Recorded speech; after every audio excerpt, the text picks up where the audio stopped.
again, and welcome to C1 English. This is the podcast for you if you want to take charge of your language learning journey. To take charge of, to take control of, and to take responsibility for your language learning progress. And in this episode, I'm going to talk about this framework that I created, which I call the 5 M's. And I hope it will help you focus and design a plan for your own learning, help you make decisions about how you want to continue learning your English. So it's called the 5 M's because there are 5 parts, and I'm going to go through each part in turn, just briefly, and then I'll send you a link to an article I wrote on LinkedIn which explains the approach in more detail. So the first M is your motivation. Okay, so this is something that I talk about a lot.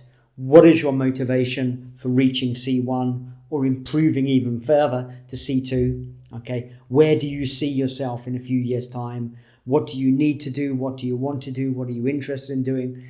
But you have your long-term motivation, but also you need to think about your daily motivation. What keeps you going each day so you can continue spending 10, 15 minutes on your English, 30 minutes on your English, 1 hour, however long you decide to spend on your English every day. Remember, goals are important, but if you create a habit that's linked to your motivation, then after a while it will become a habit, and then you won't even really need to think about what you're doing. You'll just do it automatically. It's like brushing your teeth. We don't think about brushing our teeth every morning because it's a habit. So if you, let's say, read something in English every day for 15 minutes before you go to bed, and it becomes a habit, it will become automatic and you won't need to think about it anymore. And that takes care of the motivation problem. So as well as motivation, you need to think about your mindset, okay? You might have some beliefs which are holding you back, which are preventing you from progressing as you should. So in a previous episode, I talked about the growth mindset and the fixed mindset, but you really need to explore your mindset. Also, your attitude towards learning English, your attitude towards getting feedback, your attitude and your beliefs about learning in general and language learning in particular. You know, how do you respond when something doesn't go as planned? Okay. Do you look for another approach? Do you keep going with the same approach? Do you give up? These are all things you really need to think about, your mindset. Now, once you've worked on yourself, your motivation and your mindset, the third M is the method. Okay, now at this point, there is no method that will enable you to learn English in 3 months or to go up a level in 4 weeks. Okay. But you can design your own method. And by method here, what is your approach? What works for you? Okay.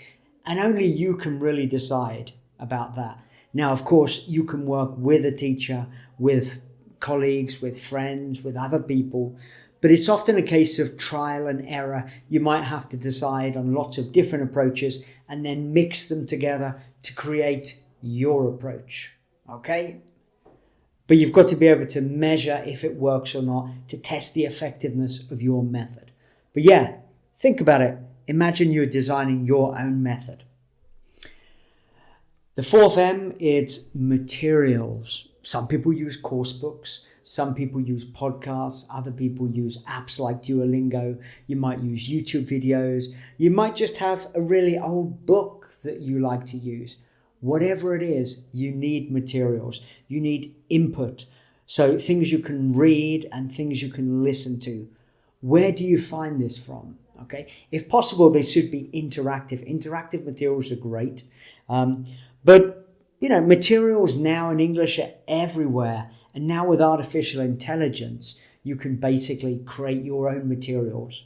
But yeah, you have to be focused. One of the problems that many people have is that they use too many materials. And this becomes a real problem. They call it the tyranny of choice, which is where you're basically you're negatively affected by choosing. Imagine if you go into an ice cream shop and you want to buy an ice cream and there are 50 flavors. You get really confused and maybe finally you choose a flavor and you try it and you think, I've made a mistake. I should have chosen another flavor. So sometimes it's better to limit yourself to just 2 or 3 materials that work for you. Okay? But you need to think about your materials, select them, and also think about how to use them effectively, how to take advantage of these materials. And the final M is mentor. Okay, so if you're a fan of Star Wars, you will know about the idea of a mentor, someone who can guide you, support you, help you, encourage you, advise you, all of these things. Now, a typical mentor is your language teacher, and language teachers make fantastic mentors. But you could also find a mentor who's more of a language coach. Okay, so this person might even not speak to you in English. You might need to have this conversation with someone in your own language. Although I think at your level, it definitely helps to have these conversations in English because you kill 2 birds with 1 stone. You do 2 actions at the same time. So a language teacher, a language coach, maybe a conversational partner. If you attend a language course in a group, maybe some of your classmates could be a mentor, but mentors should be a little bit better than you at English, okay? It's much better to have a mentor who's better than you at English because then they can push you forward, okay? And someone who's been through the language learning process, they know how to motivate you. They might have some insights about what works and what doesn't work. You need a mentor. And often it could be your English language teacher or trainer or English language coach. But it doesn't have to be. So if you're able to really focus on your motivation, your mindset, your method, your materials, and your mentor, that's the 5 M's. And by thinking about those different aspects, I'm sure you'll be able to move forward with your language learning development and reach C1, which I hope is your objective. Okay, thanks for listening. I hope you listen to the next episode of the C1 English podcast. And please, I'm on LinkedIn a lot, so you can find me, Dylan Gates, at LinkedIn, if you want to contact me and maybe ask me any questions. Okay, bye for now.